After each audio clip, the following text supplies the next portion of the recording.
हमारे जीवन में अच्छा या बुरा जो भी कार्य होता है, सारा खेल मन का है। ये मन ऊर्जावान है और इसको आत्मा के द्वारा परमात्मा से ऊर्जा मिलती है। इस मन का ध्यान जिस विषय की ओर होता है, ऊर्जा का खर्च भी उधर ही होता है। पर हमारा जो मन है ना, उसका ध्यान कभी भी एक तरफ नहीं होता।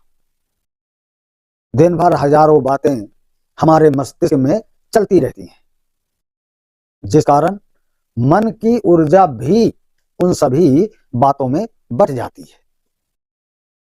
जैसे आप गैस के चूल्हे पर एक भगोने में पानी गर्म करते हैं और उसी चूल्हे के दूसरे बर्नर पर सब्जी बना रहे होते हैं और तीसरे बर्नर पर चाय बना रहे होते हैं।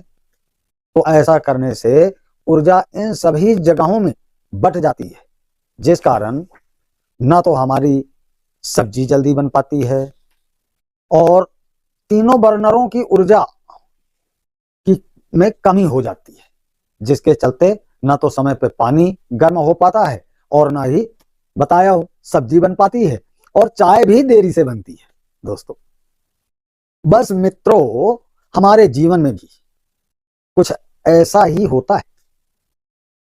हम हमारे मन को और ध्यान को हजारों बातों में लगाए रहते हैं, जिसे ईश्वर द्वारा मिली इस अनमोल ऊर्जा को व्यर्थ में व्यय कर देते हैं।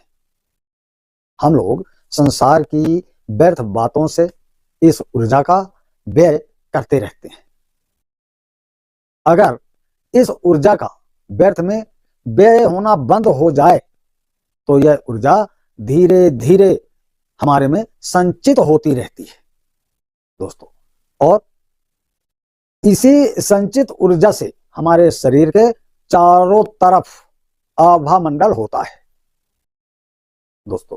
इसका आभा मंडल का धीरे धीरे विकास होने लगता है, जिससे हमारे अंदर आकर्षण शक्ति बढ़ जाती है और अपने चारों तरफ रहने वाले लोग पर हमारा प्रभाव अपने आप पड़ने लगता है दोस्तों।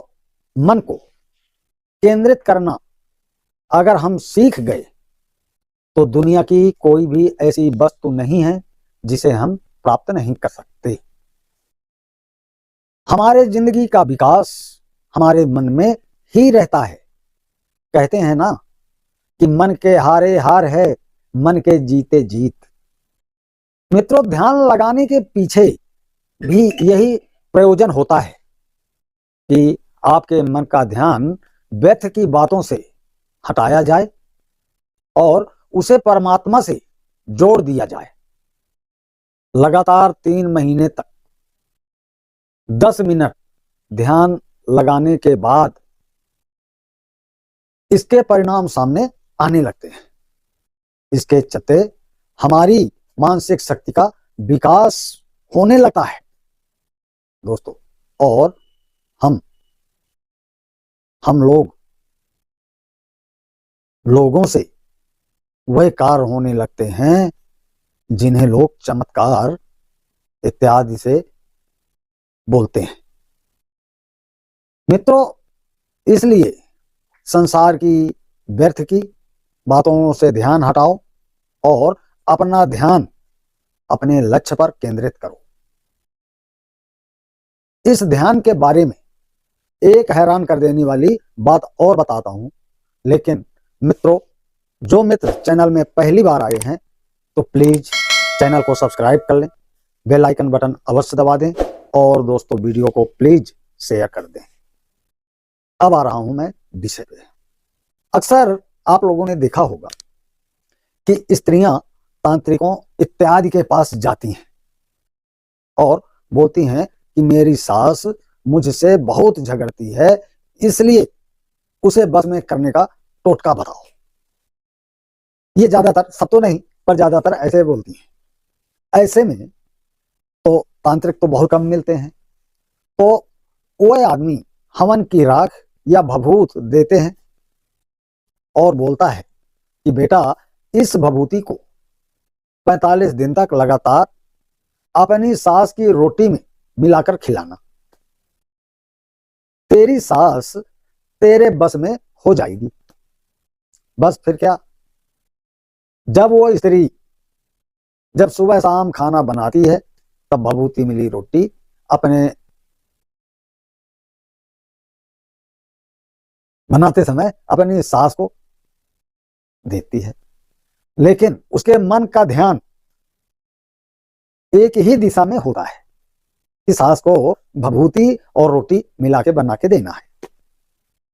अब मेरी सास मेरे बस में हो जाएगी, अब मेरी सास मेरे बस में हो जाएगी, यह बात उसके मन में हमेशा घूमता रहता है और इसके चलते पूरे दिन उसके मन में ध्यान इस ओर केंद्रित हो जाता है, जिससे उसकी सास उसके बस में भी हो जाती है।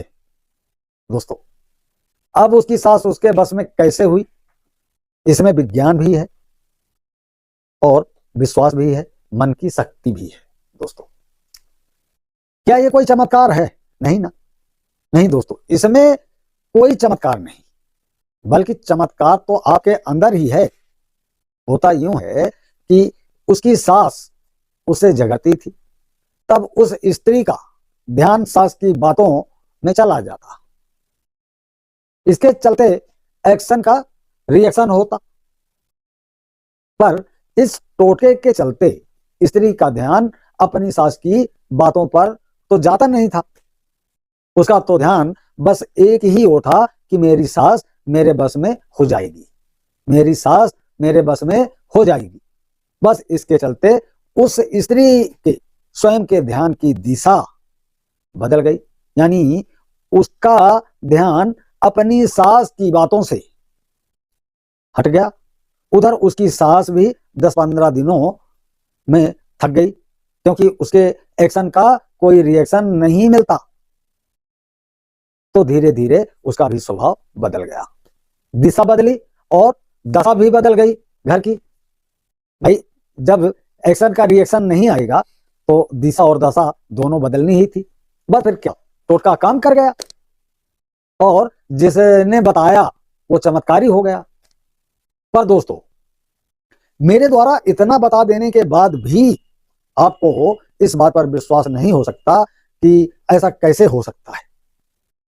पर सत्य तो यही है कि इसके पीछे यही विज्ञान काम करता है। पर आप बिना भभूति और किसी तांत्रिक क्रिया के बिना विश्वास में नहीं आ सकते और अपने ध्यान की दिशा को नहीं बदल सकते। इसलिए टोटको इत्यादि में ऐसी ऐसी विधियों को उपयोग में लाया जाता है।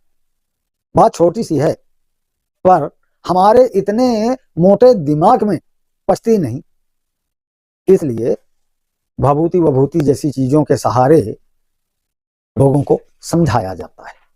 दोस्तों, तो आप भी ऐसा ही करिए, मन को केंद्रित करिए और ध्यान को बांधा जाता है बांधिए।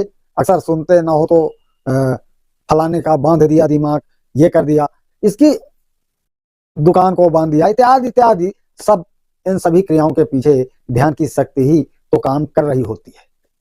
ध्यान पर जापान में बहुत बड़ा शोध हुआ और देखो आज जापान तकनीकी के मामले में सबसे आगे है।